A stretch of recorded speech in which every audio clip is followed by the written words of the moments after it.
Assalamu alaikum everyone. This is lecture 7 on digital control system. We are discussing chapter 2, the Z transform. Basically, this is the last class on chapter 2. We are discussing last time we were discussing the inverse Z transformation using the inversion integral method. So the theorem is discussed and an example is also being discussed. So now we'll see another example. But before that, just review what we have seen is that inversion integral says that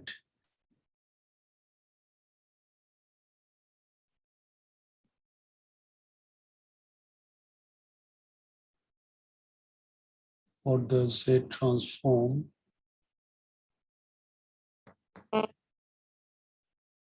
is given by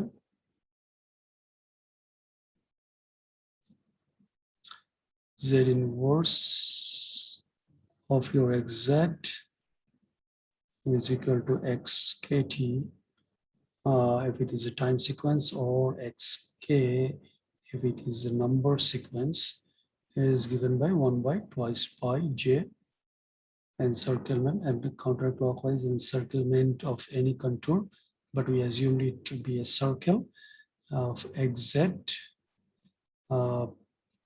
Z to the power K minus 1 dz. So basically, if you can recall, this is nothing but the fz function fz. So fz is a function that is analytical within the contour C, and if that is true, then we can apply the Cauchy-Garcia theorem, and that gives us a form like this, which is known as inversion integral method. Now, the outcome of this one, how to actually calculate xk or xkt, is basically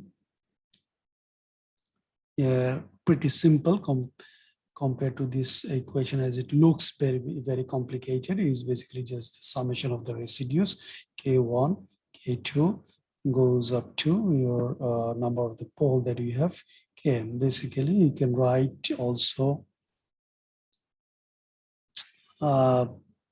in this way: I tends to 1 to m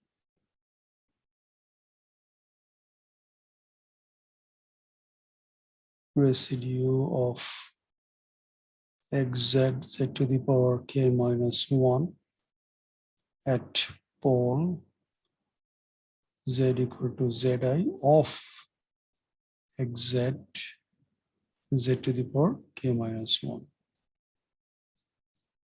So all the poles of z1 through zm, all of them are enclosed by the contour, closed contour, should specify that, closed contour C, which is assumed to be a circle, but not necessarily. It can also be any, it can be of any shape. Okay, so this was the theorem. Then we figured out that for a simple pole, K has been calculated as similar to the partial fraction z equal to z zi z, the whole function fz, which is in our case x z into z to the power k minus 1. So that whole function is multiplied with that particular simple pole. Okay, and then you just set the value of the limit, Okay, so this is for the simple pole, and for the multiple pole, which is more important because we are going to see an example of this multiple pole today. So for a multiple pole of multiplicity q of order q is k equal to 1 by q minus 1 factorial, then limit z tends to zj we are assuming that the multiplicity is happening at zj. Then you actually have to differentiate q minus n number of times of that multiplicity of q into your whole function xz, z to the power k minus 1. Okay, so this is the theorem. It's a review. Now let us go to the example.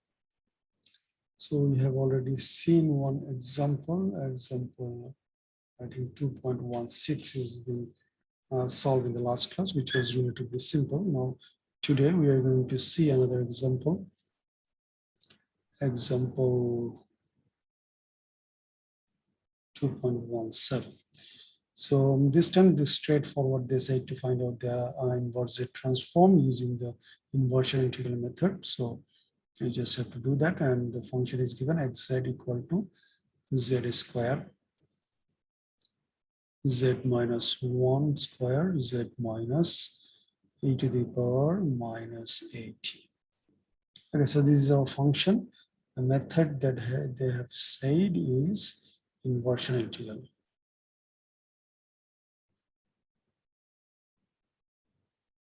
Okay, let's dive into the solution. So first of all, we have to find out xz, z to the power k minus 1. So you just multiply with that equation. That will give us k minus 1 and k plus 2. So basically k plus 1. So what we will get? Z to the power k plus 1, z minus 1 whole square, z minus e to the power minus 80. Okay, so this is our function. Now we have to find out the residue. Now, how many poles we have? And now for values, any values of k starting from 0, 1, 2, 3, whatever, how long you go. Basically, there is 2 pole. So one simple pole at z equal to the power minus 80. So this is a simple pole, and we have a multiple pole at z equal to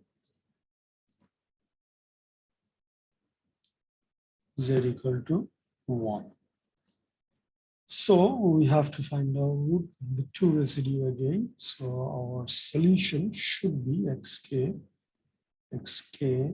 or xkt. Initially we say xk because we're not sure whether it's a time series or a number series. So, but once the solution is available, you can easily replace it maybe by kt. So it's up to you. So now the summation of k equal to 1, 2, because we have 2 poles, so 1, 2, 2. We can also write it instead, I think more wiser will be to write it as in terms of I equal to 1, 2, 2, because we have 2 poles. The summation of the residue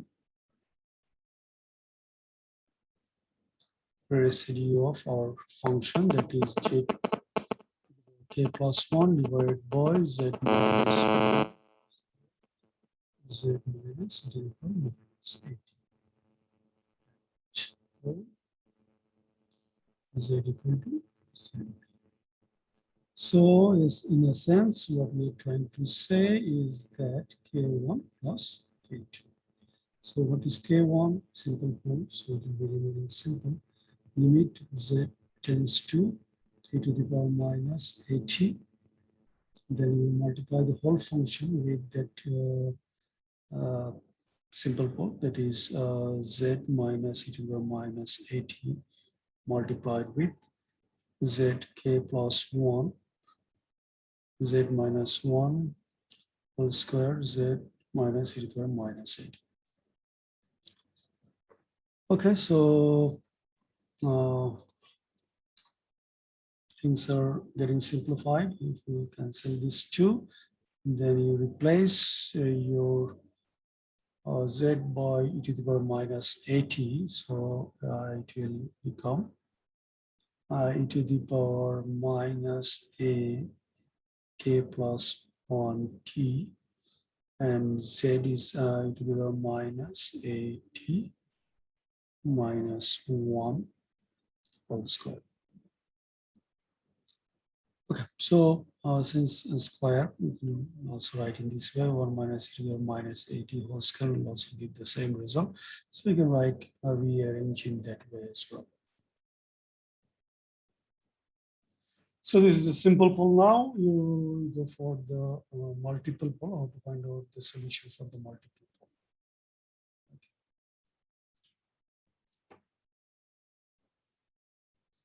So K2 is limit, okay, the factorial first, multiplicity of 2. So 2 polys we have. So Q is basically 2. So 1 by 2 minus 1, 2 minus 1 factorial. Then you have limit z tends to 1 and dq minus 1, that means 2 minus 1 is 1, d by dz of the multiplicity, that is z minus 1 whole square into z k plus 1 divided by z minus 1 whole square into z minus e to the power minus 8. So this one is getting cancelled out.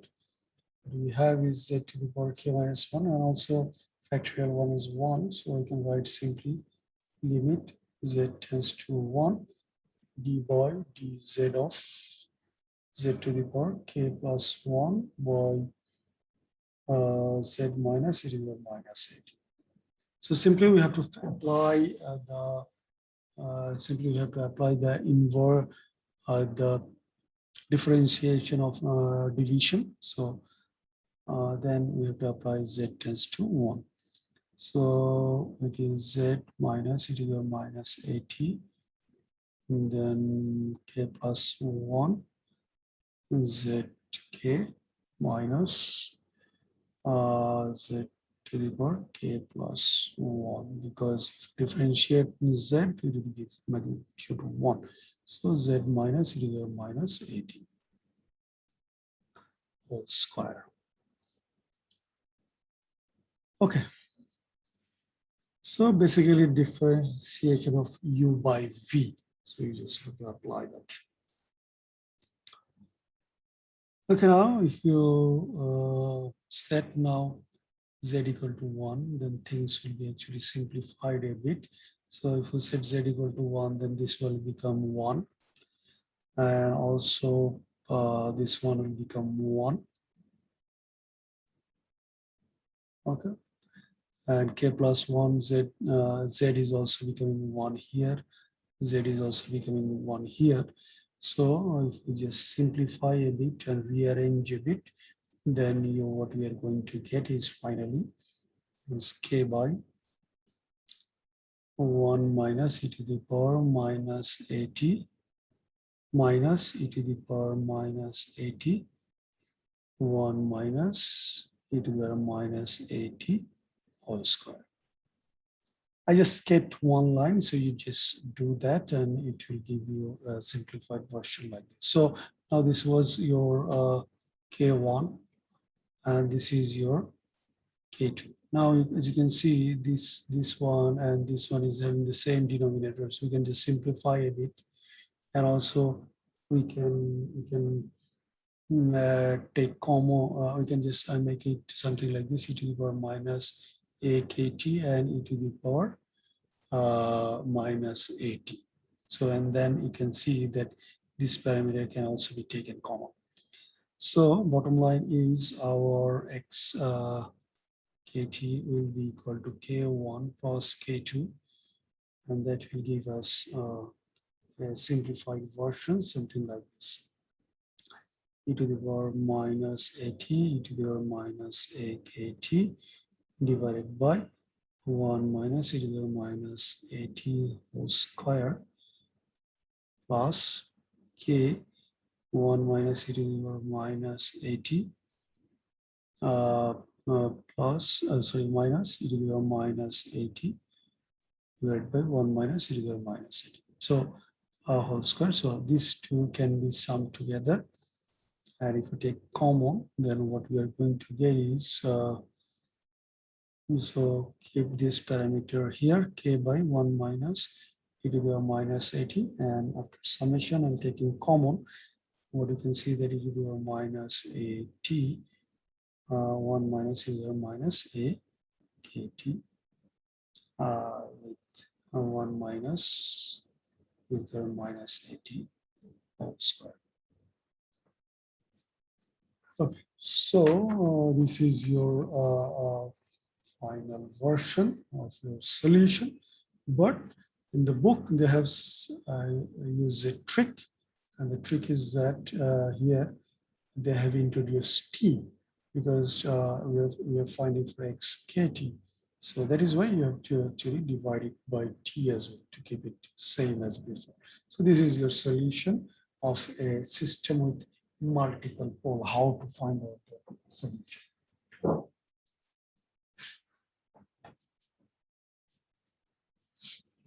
Okay, so now why we are saying one thing repeatedly, whether you have noticed in both the example that we have said that for k equal to 0, 1, 2 goes on, the function xz z to the power k minus 1 have simple or multiple pole of z equal to z1 equal to some values and z equal to z some values, or simple pole or multiple pole. So why we are mentioning this thing every time?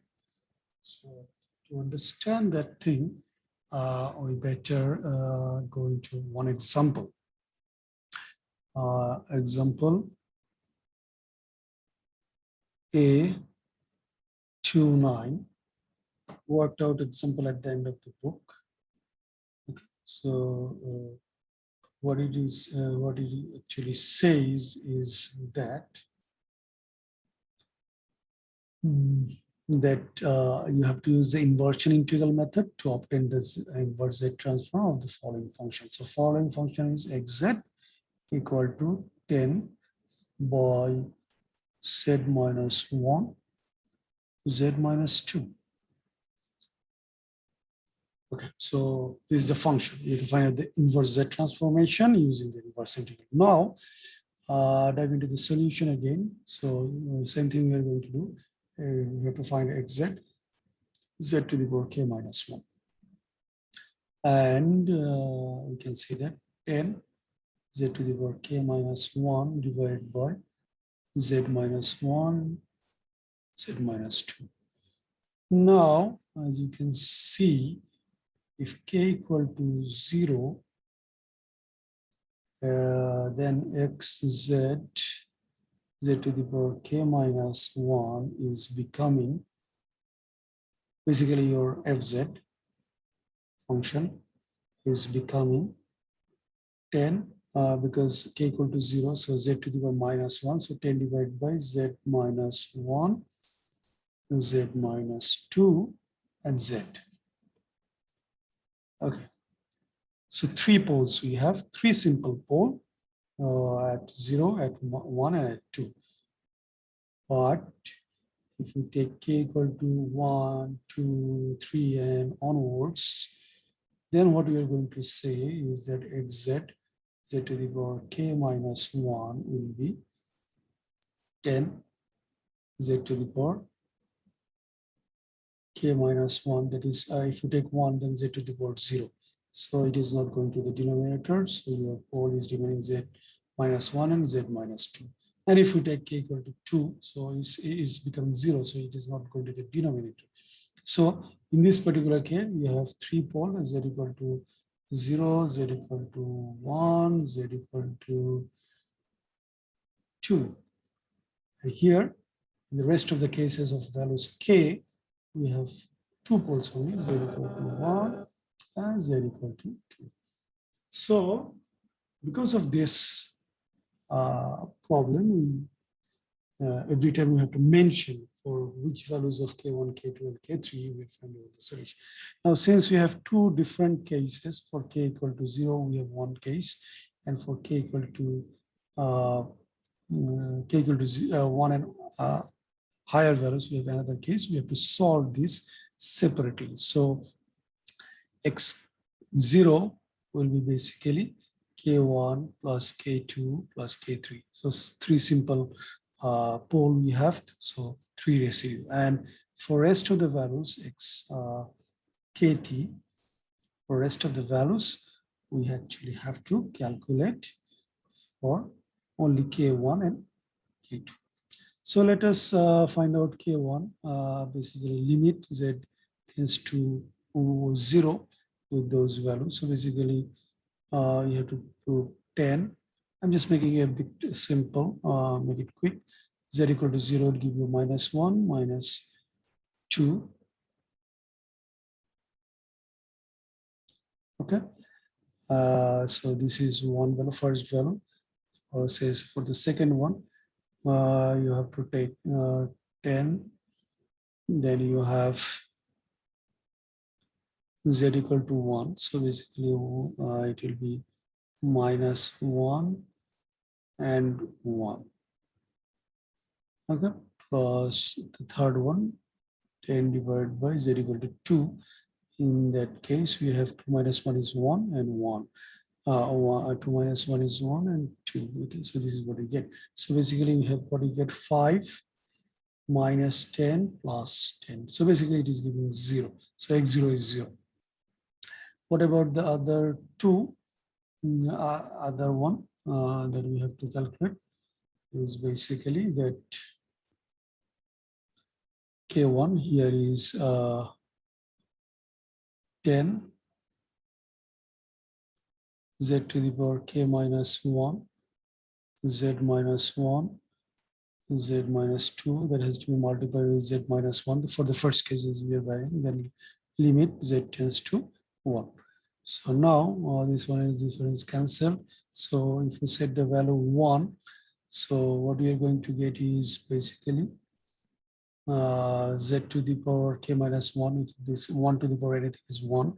So 1 by -1. So 10 is multiplied. So basically -10. Is it okay? So very simple like that. Okay, now K2. What is K2? K2 is another simple pole. So limit Z tends to 2. Now 2 is simply vanished. So what we'll have is 10 Z to the power K minus 1. And you have a Z minus 1. Okay, so if you set Z equal to 2, what you have is 10, 2 to the power K minus 1 divided by 2 minus 1 is basically 1. So basically what you have 10 into 2 to the power K minus 1. Now, so what is your solution for this particular case? For this particular case, it's K. Okay, so now it is a numbered sequence. So we don't have to write T there. So is basically what we are getting is -10 plus 10 to the power K minus 1. And this is for which values of K? K equal to 1, 2, 3, and onwards. So finally, what you can write, our solution is xk equal to 0 for K equal to 0 and -10. Or actually, you can actually take a common of this one and simplify a bit. So basically, it will be 10 to the power K minus 1 minus 1. And it is for K equal to 1, 2, 3 goes on. So this is your solution. Now, it may become even more complicated if you have multiple poles, like if you have Z to the power, say, K minus 3. Okay, so in this particular case, what we had was K minus 1. But if you have k minus 3, so then what will be the problem? Any function that is having k minus 3 is for k equal to 0, that z will be going downwards. Okay, so zq. And now k equal to 1, what will happen is z square will be going downwards. And for k equal to 2, then you will have z will be going downwards. So different scenarios has been produced, and your solution of your inversion, applying the formula of inversion integral is becoming more and more complicated. And because of that, in those cases, the partial fraction expansion method will be better than applying this one. So you have to be careful about this thing. So now go to the last topic of this chapter, that is Z transform, that is your article 2.6, Z transform method for solving difference equation. Z transform method for solving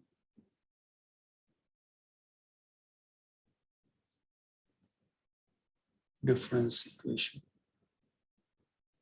Okay, so what is meant by difference equation? Say any characteristic, any linear time invariant discrete time system may be characterized by, in this difference equation, xk plus a1 xk minus 1 plus goes on up to an x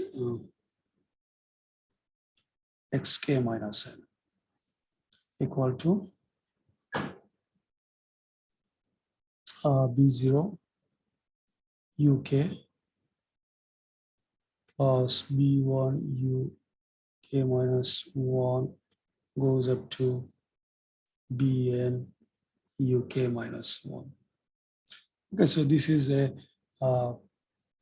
characteristic equation for a linear time invariant discrete time control system. Okay, and now how can you find out the solution of this one using the Z transform? So here one thing you may say that this is our input, U is our input, and X is our output.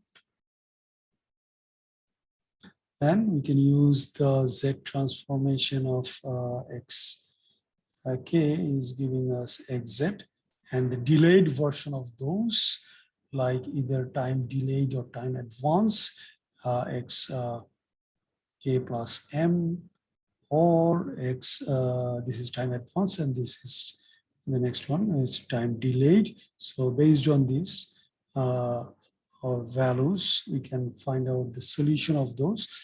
And for the solution of this one is Z transform of this one is K plus M time advance is a bit complicated. Z to the power delayed by, if it is delayed by M, then you have to write Z to the power M with your XZ, original function, minus initial values Zm with initial values, then Zm minus 1 x1. So it continues in that way. So this is up to the last value, that is minus Z x say k minus 1. Okay, so m minus 1. Similarly, this one is relatively easier, and that is just simply Z to the power minus m x z to the power minus n x divided by a value of n. Okay, so time delay is relatively easier, but if this is time advance, in that case you have some initial conditions involved, and you actually have to use those to find out the solution. Okay, so let us look at one example, example 2.18. So it says 2.18. It says that we have a difference equation x k plus 2 plus 3 x k plus 1 plus 2 xk equal to 0. You have to solve this equation using the Z transform method, where they mentioned that x0 is given as 0 and x1 is given as 1. So these are the initial conditions provided. So using these initial conditions, we have to find out the solution of this difference equation.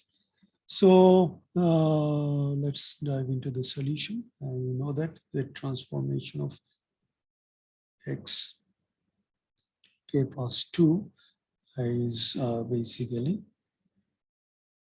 delayed, basically time advanced by 2 units. So z square xz minus z square x0 minus z x1.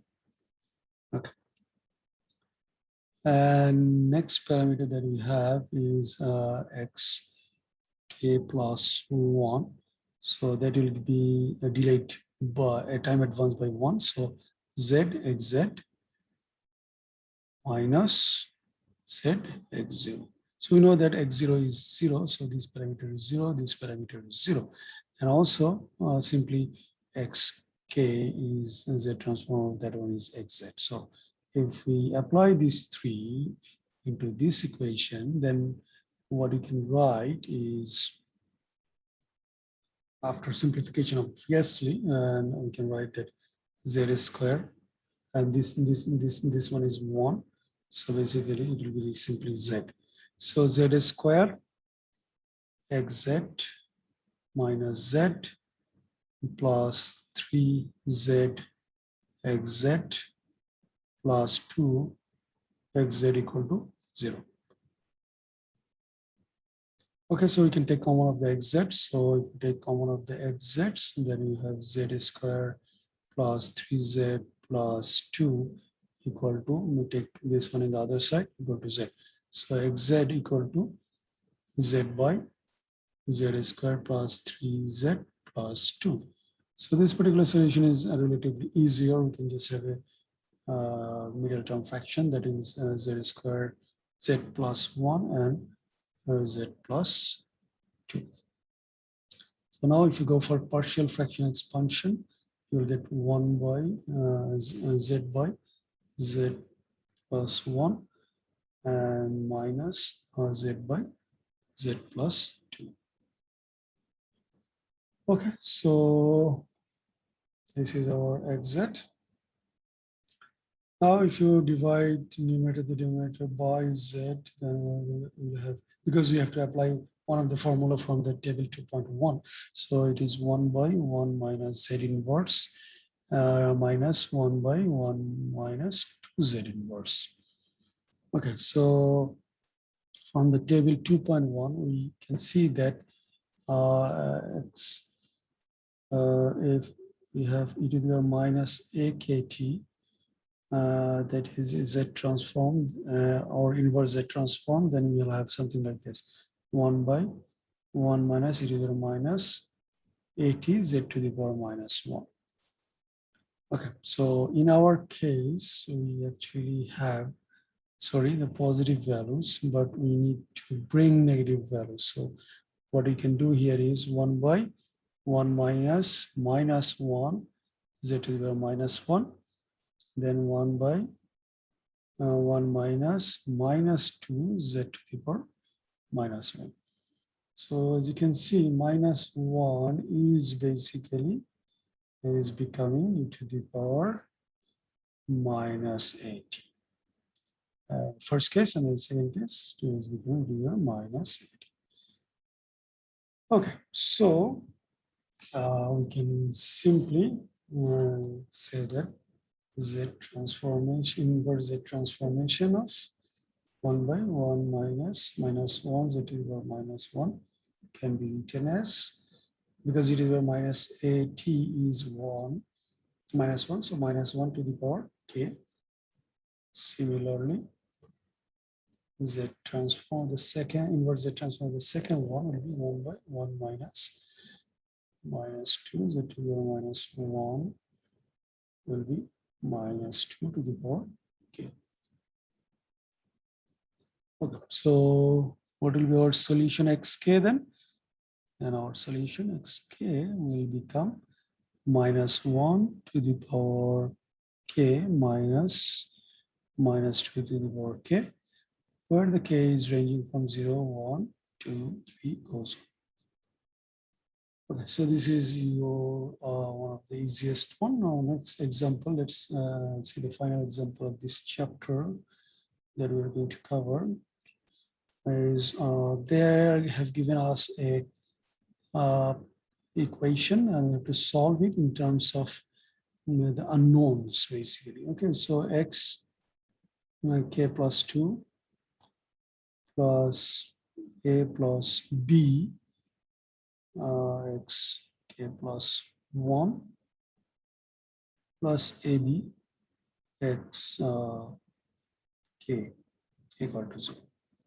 So you have to find out the solution of this particular one in terms of x0, x1, as well as a and b where they're actually constant.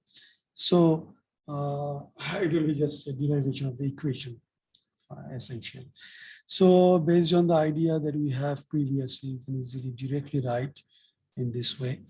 So this is a time advanced by 2, this is a time advanced by 1, and this is just the xk. So we can write that time advanced by 2 is z square xz minus z square x0 minus z x1. And then plus a plus b z xz minus a plus b z x0 plus ab xz. So I'm not writing separately, just directly applying the thing. And now you can take common of the xz. So if you take common of the xz, then you're going to get z square plus a plus b z plus ab.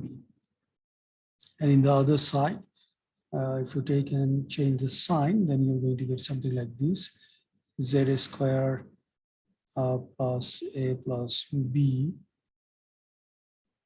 z x0 plus z x1. Okay, so finally, what you can see that our xz will have a shape like this with a lot of unknowns, so you don't have to worry too much about those.